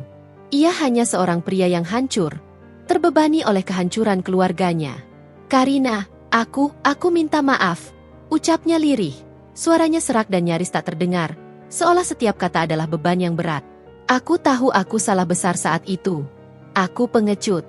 Aku membiarkanmu dipermalukan dan menderita sendirian. Aku sangat menyesal atas semua yang telah kulakukan dan tak kulakukan. Matanya berkaca-kaca, ada setitik air mata yang tak jadi jatuh. Aku tidak menyangka hidupku akan menjadi seperti ini tanpamu. Setelah semua itu, aku pantas menerima ini semua. Tapi, demi orang tuaku, dan semua karyawan yang nasibnya kini tergantung pada perusahaan kami, tolong, Karina, tolong bantu kami. Aku memohon. Permintaan maaf. Dari Ardi. Aku tidak pernah membayangkan akan mendengarnya. Apalagi dengan nada yang begitu tulus. Kata-kata itu, yang seharusnya kubutuhkan bertahun-tahun lalu, yang dulu akan sangat berarti, kini terasa hambar di telingaku.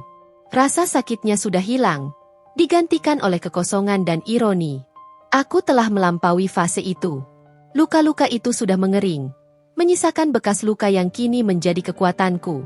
Aku menyilangkan tangan di dada, punggungku tegak, memandang mereka satu persatu, mengamati setiap ekspresi keputusasaan di wajah mereka. Permintaan maaf memang penting, kataku, suaraku tetap datar, tanpa emosi, sebuah tembok tak terlihat yang tak bisa mereka tembus. Tapi itu tidak akan menghapus semua yang telah terjadi, semua rasa sakit yang telah kalian torehkan. Dan perlu kalian ketahui, saya tidak terbiasa membuat keputusan bisnis berdasarkan emosi atau belas kasihan. Apalagi emosi masa lalu. Kami tahu, sambung Ibu Arini, menatapku lagi dengan tatapan yang kini sepenuhnya dipenuhi permohonan, nyaris memelas. Kami bersedia melakukan apapun. Kami akan menyerahkan sebagian besar saham perusahaan kepada Anda. Kami akan menyerahkan kendali manajemen sepenuhnya kepada Anda. Apapun yang kamu minta, Karina, kami akan berikan. Asalkan perusahaan ini bisa diselamatkan. Sebuah senyum tipis akhirnya terukir di bibirku, senyum yang tak mereka kenal, senyum yang menunjukkan kendali mutlak. Ini bukan senyum kebahagiaan atau dendam, melainkan senyum kekuasaan. Aku telah melihat mereka berlutut. Aku telah mencapai puncak di mana mereka pernah berada, dan kini mereka berada di bawahku. Baiklah, kataku, suaraku tegas dan jelas. Saya akan mempertimbangkan tawaran Anda. Tapi ada beberapa syarat yang sangat jelas dan tidak bisa ditawar. Dan saya ingin semuanya tercatat secara hukum, dengan perjanjian yang mengikat, tanpa celah sedikit pun. Kita tidak akan berbicara tentang emosi lagi di sini. Mulai sekarang, kita akan berbicara tentang bisnis. Aku melihat kilasan harapan yang membara di mata mereka, sebuah percikan kecil di tengah kegelapan yang mereka alami. Namun, aku tahu ini baru permulaan dari negosiasi yang panjang dan rumit. Pertunjukan sesungguhnya, di mana aku akan mendikte setiap langkah, baru akan dimulai. Setelah pertemuan yang canggung namun syarat ketegangan di butikku, di mana mereka terpaksa mengakui kehancuran mereka, aku segera menginstruksikan Bapak Surya untuk menyusun draft perjanjian. Aku ingin memastikan setiap poin yang kurencanakan tertulis hitam di atas putih, dengan bahasa hukum yang presisi, tanpa celah sedikit pun, tanpa ruang untuk negosiasi yang berlebihan atau tawar-menawar. Ini bukan lagi soal emosi masa lalu, melainkan murni bisnis, di mana aku memegang kendali penuh dan menentukan setiap aturannya. 2 hari kemudian, surat dari Bapak Surya masuk ke kotak masukku. Sebuah lampiran dengan judul, Draft Perjanjian Kerjasama dan Investasi PT Wirayuda Property. Aku membukanya, membacanya dengan teliti, setiap frasa, setiap pasal, setiap koma. Aku menelaahnya berulang kali, memastikan tidak ada yang terlewat atau disalahartikan. Kemudian, aku menambahkan beberapa poin kunci yang menurutku mutlak dan tak bisa ditawar. Aku tidak hanya ingin menyelamatkan perusahaan Wirayuda dari kebangkrutan, aku ingin merestrukturisasinya dari akar, mengubahnya menjadi entitas yang lebih modern, transparan, efisien, dan pastinya, sesuai dengan visi jangka panjangku. Syarat-syarat utamaku cukup tegas dan tidak kompromi. Pengambil alihan mayoritas saham dan kendali penuh. Aku menuntut setidaknya 70% saham perusahaan Wirayuda, yang akan secara otomatis memberikan saya kendali penuh atas semua pengambilan keputusan strategis dan operasional. Sisa 30% saham akan dibagi rata antara Ibu Arini, Ayah Wirayuda, dan Ardi. Namun dengan hak suara yang sangat terbatas dan tanpa kekuatan veto atas keputusan mayoritas saya. Ini memastikan mereka tidak akan lagi bisa mengintervensi atau menghalangi visi saya. Perubahan struktur manajemen radikal. Aku akan menunjuk direktur utama baru dan tim manajemen inti dari orang-orangku yang kupercaya dan terbukti kompeten. Ibu Arini dan Ayah Wirayuda akan tetap berada di Dewan Komisaris, namun tanpa hak veto atau pengaruh operasional yang signifikan. Posisi mereka hanyalah simbolis. Ardi, aku akan memberinya posisi di Departemen Pengembangan Proyek, namun di bawah pengawasan ketat manajer yang kutunjuk, dan ia tidak akan memiliki otoritas pengambilan keputusan besar sama sekali. Ini adalah kesempatan baginya untuk belajar dari bawah, membuktikan diri, dan merasakan bagaimana rasanya tidak memiliki kekuasaan, bukan untuk kembali berkuasa dan mengulangi kesalahan lamanya. Audit menyeluruh dan forensik.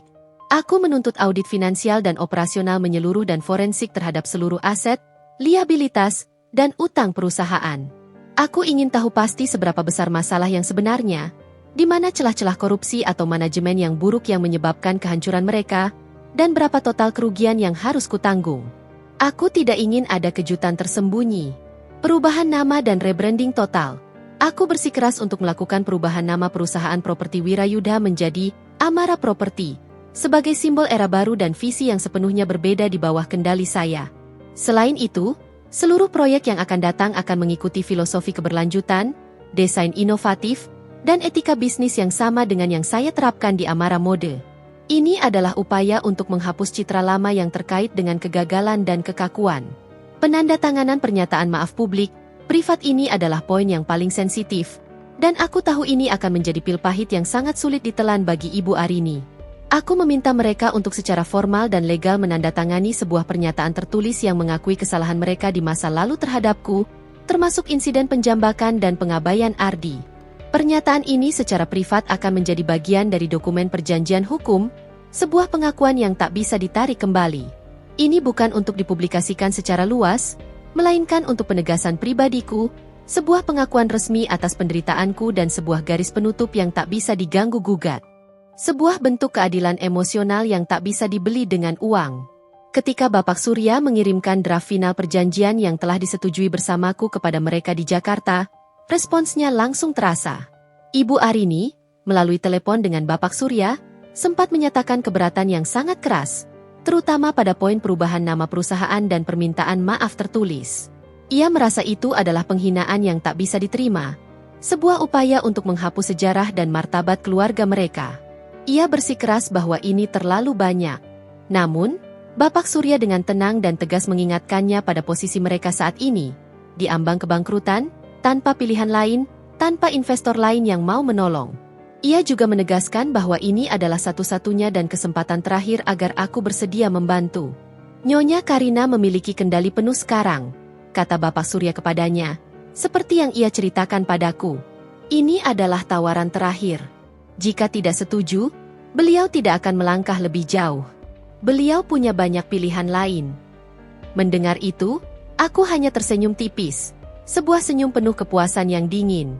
Madame Dubois yang mendengar ceritaku tentang negosiasi itu ikut mengangguk dengan bijak. Mereka harus menelan pil itu. Amara. Itu harga yang pantas untuk martabat yang mereka injak-injak selama ini.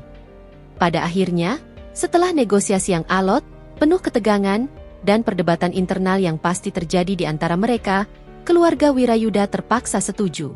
Mereka tidak punya pilihan lain. Aku tahu itu adalah keputusan yang sangat sulit bagi mereka.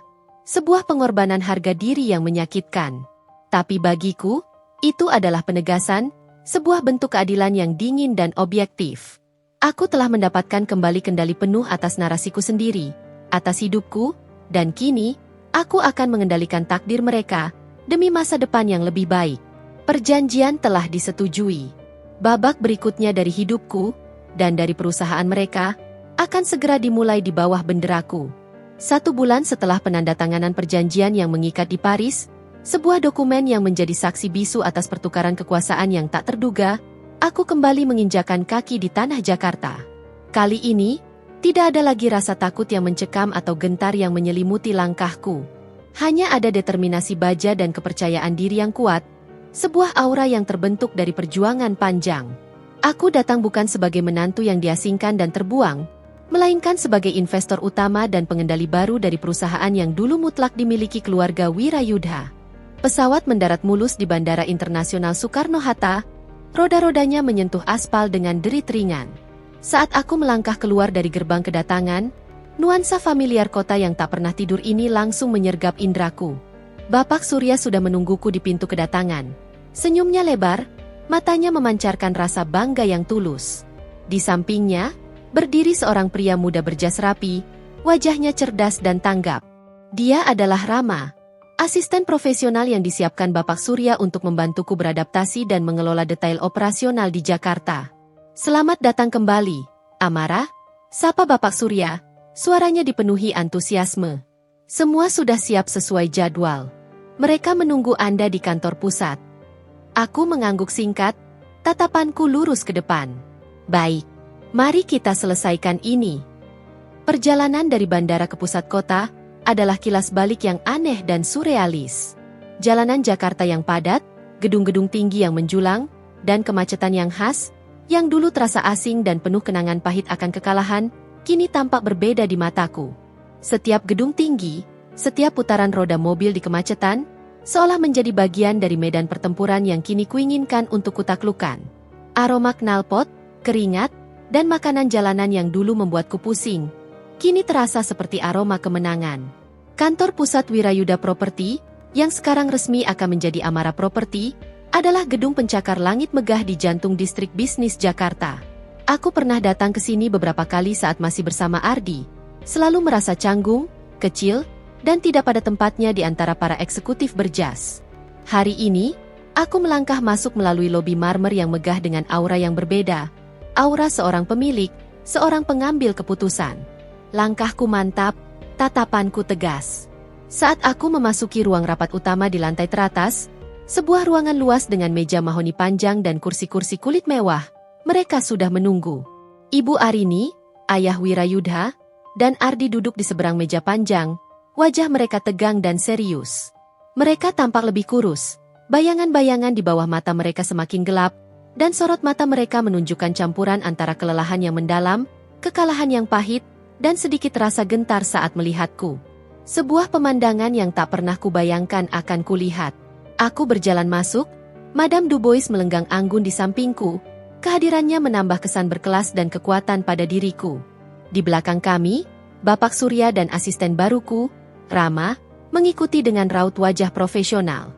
Aku tidak tersenyum. Aku tidak menyapa secara pribadi, tidak ada basa-basi. Aku langsung mengambil tempat di kepala meja, singgasana yang kini menjadi hakku. Ibu Arini menatapku dengan tatapan yang sulit diartikan. Ada sedikit rasa tidak percaya yang masih tersisa, campur dengan kebencian yang samar karena posisi mereka yang terbalik, dan tentu saja, kekalahan telak. Ayah Wirayudha hanya menghela napas berat, matanya menatap kosong ke depan. Ardi, dia menatapku lama, tatapannya kini dipenuhi sesuatu yang sangat kompleks. Penyesalan yang mendalam, kelelahan, dan mungkin, sedikit kekaguman yang tak diucapkan atas transformasiku. Baiklah, kataku, memecah keheningan yang menyesakan, suaraku tegas, jelas, dan tanpa emosi. Aku berbicara dalam bahasa Indonesia, bahasa ibuku, yang kini terasa lebih berkuasa dan berbobot di lidahku. Saya rasa Anda semua sudah familiar dengan isi perjanjian yang telah kita sepakati dan tanda tangani.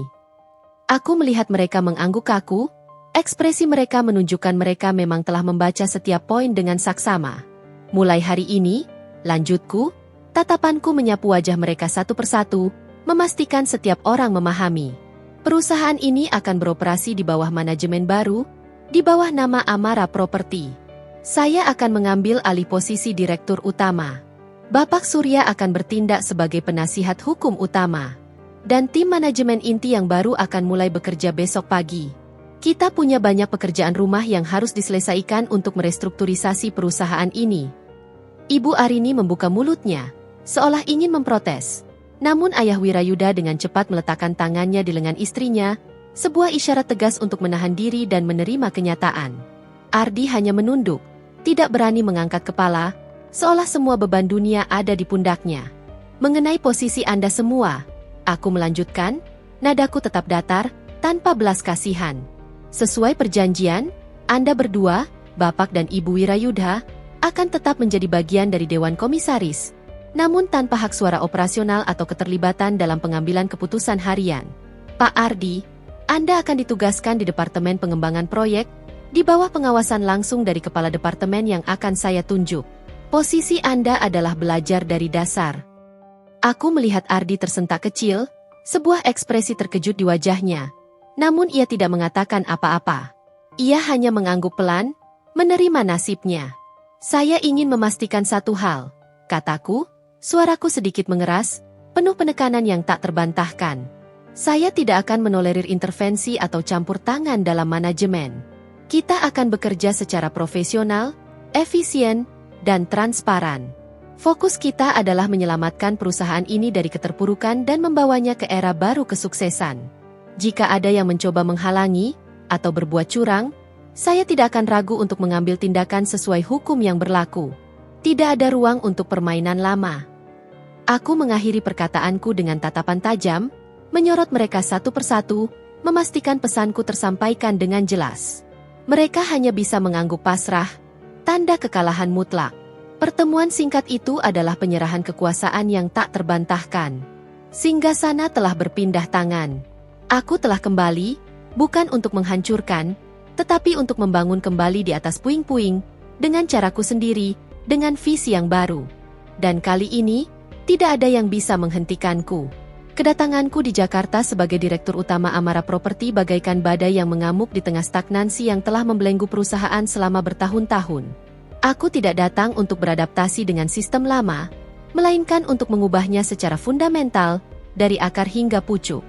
Hari pertama di kantor, tim manajemen baru yang kubentuk, gabungan dari talenta muda pilihan Bapak Surya dan beberapa profesional yang kuajak dari Paris, termasuk asistenku Rama yang cekatan dan cerdas, langsung bekerja dengan kecepatan penuh.